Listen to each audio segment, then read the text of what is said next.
Welcome back. Last video la for loop use பண்ணி எப்படி நம்பரை 1 2 given number நம்ம print பண்றது நம்ம பார்த்தோம். Same work நம்ம while loop use பண்ணியும் பண்ண முடியும். அதுதான் இந்த வீடியோல பார்க்கலாம். இப்போ இங்க forல பாத்தீங்கன்னா 3 parts இருந்திருக்கும். One is initialization, second one வந்து உங்களுக்கு condition, third part வந்து உங்களுக்கு updation area. இப்போ இதே இதுதான் உங்களுக்கு while loopலயும் வரும். While இங்க வந்து condition followed by statements. இப்போ உங்களுக்கு எப்படி இது work ஆகும் அப்படின்னா first வந்து இங்க condition check பண்ணும். இந்த condition வந்து true ஆ இருந்தது அப்படின்னா உங்களுக்கு இங்க statements execute ஆகும்.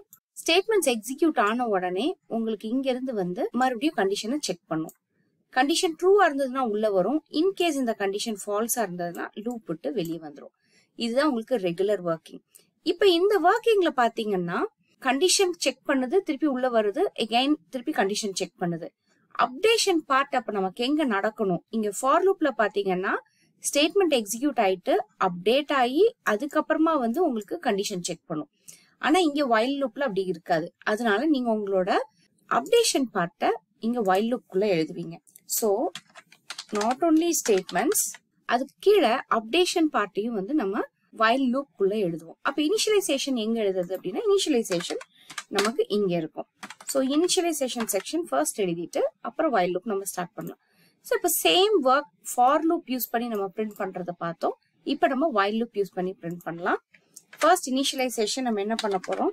countங்கிற வேரியபிள்ல நம்ம 1க்கு initialize பண்ணிக்க போறோம். Once அந்த initialization பண்ணோனே condition என்ன? countங்கிற variable less than or equal to n இருக்கணும். கொடுத்த நம்பரை விட ஒன்னு கம்மியா இருந்தாலோ இல்ல ஈக்குவலா இருந்தாலோ இது லூப் குள்ள வர மாதிரி இருக்கும். இப்ப நமக்கு ஸ்டேட்மெண்ட் என்ன? ஸ்டேட்மெண்ட் வந்து simple. we want to print count. அப்ப இந்த கவுண்ட print பண்றதுதான் நம்மளோட ஸ்டேட்மெண்ட். ஒன்ஸ் இது முடிச்ச உடனே அப்டேஷன் பார்ட். இப்ப அப்டேஷன்ல நம்ம என்ன பண்ண போறோம்?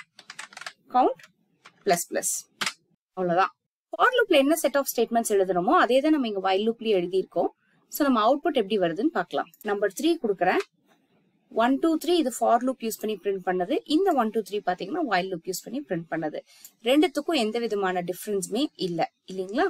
அப்ப for எப்ப யூஸ் பண்ணுவோம், while எப்ப யூஸ் பண்ணுவோம் அப்படின்னா for loop வந்து உங்களுக்கு நம்பர் ஆஃப் டைம்ஸ் தெரியும் அப்படின்னா நீங்க வந்து for loop சூஸ் பண்ணலாம்.